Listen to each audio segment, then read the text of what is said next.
Hello everyone, welcome back to my channel.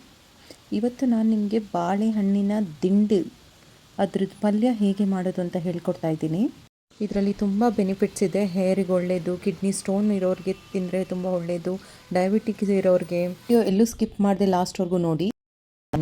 ಈ ಥರ ಪಲ್ಯ ಎಲ್ಲ ಮಾಡಿಕೊಂಡು ತುಂಬ ಟೇಸ್ಟೂ ಚೆನ್ನಾಗಿರುತ್ತೆ.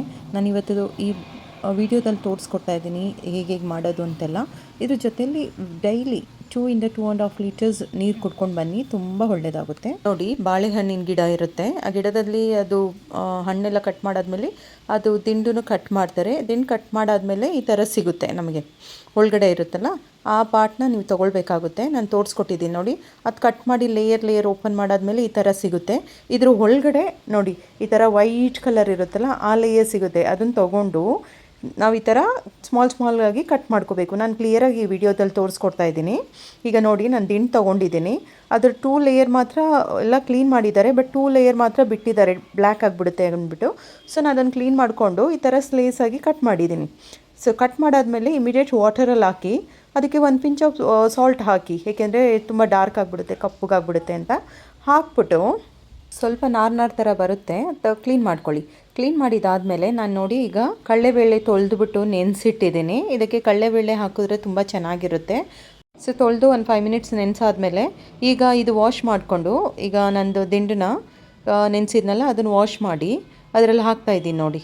ಕ್ಲೀನಾಗಿ ವಾಶ್ ಮಾಡ್ಕೊಳ್ಳಿ. ವಾಟರೇ ಇರುತ್ತಲ್ಲ, ಸಾಲ್ಟ್ ವಾಟರಲ್ಲಿ, ಅದರಲ್ಲಿ ಒಂದ್ಸಲ ವಾಶ್ ಮಾಡಿಕೊಂಡ್ರೆ ಸಾಕು. ಸೊ ಎಲ್ಲ ಹಾಕ್ಕೊಳ್ಳಿ.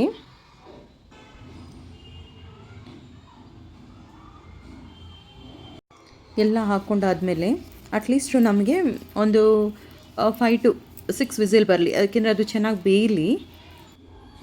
ಅದು ಬೇಯಕ್ಕೆ ಬಿಟ್ಬಿಟ್ಟು ಈಗ ನಾವು ಒಗ್ಗರಣೆಗೆ ರೆಡಿ ಮಾಡ್ಕೊಳ್ಳೋಣ. ಸೊ ಒಗ್ಗರಣೆಗೆ ಏನೇನು ಬೇಕು ಅಂತ ನಾನು ತೋರಿಸ್ಕೊಡ್ತೀನಿ. ಸಾಸಿವೆ ತೊಗೊಳ್ಳಿ, ಜೀರಿಗೆ, ಮೆಣಸಿನ್ಕಾಯಿ ಮತ್ತು ಬೆಳ್ಳುಳ್ಳಿ, ಈರುಳ್ಳಿ, ಇಷ್ಟು ನಮಗೆ ಒಗ್ಗರಣೆಗೆ ಬೇಕಾಗುತ್ತೆ. ಸ್ವಲ್ಪ ಜನ ಕೊಕೊನೆಟು ಹಾಕ್ಕೊಳ್ತಾರೆ, ಬಟ್ ನಾನು ಏನು ಹಾಕ್ಕೊಂಡಿಲ್ಲ, ಡ್ರೈ ಕೊಕೊನೆಟು. ಈಗ ನೋಡಿ, ಒಂದು ಪ್ಯಾನ್ ಇಟ್ಟು ಅದಕ್ಕೆ ಆಯಿಲ್ ಹಾಕ್ಕೊಳ್ತಾ ಇದ್ದೀನಿ.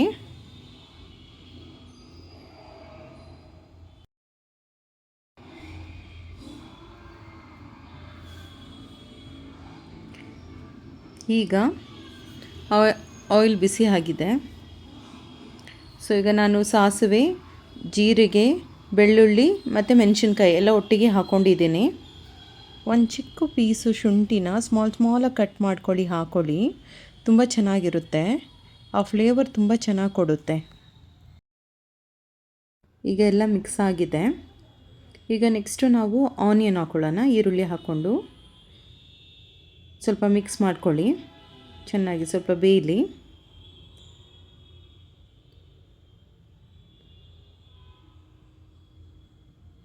ಈಗ ಎಲ್ಲ ಸೆಟ್ ಆಗಿದೆ. ಈಗ ಏನು ಮಾಡೋಣ ಅಂದರೆ, ನಾವು ಈಗ ಬೇಯಿಸ್ಕೊಂಡಿದ್ದೀವಲ್ಲ ಬಾಳೆಹಣ್ಣು ದಿಂಡನ್ನು ಮತ್ತು ಬೇಳೆ ಎರಡೂ ಇದರಲ್ಲಿ ಹಾಕ್ಕೊಳ್ಳಿ. ಎಲ್ಲ ಹಾಕ್ಕೊಂಡು ಚೆನ್ನಾಗಿ ಮಿಕ್ಸ್ ಮಾಡಿ ಒಂದು 2 ನಿಮಿಷ, 2 ರಿಂದ 3 ನಿಮಿಷ ಬೇಯಿಸೋಕ್ಕೆ ಬಿಟ್ಬಿಡಿ. ಓಕೆ, ಹಾಗೆ ಸೆಟ್ ಆಗಲಿ ಆಯಿಲು ಎಲ್ಲನೂ.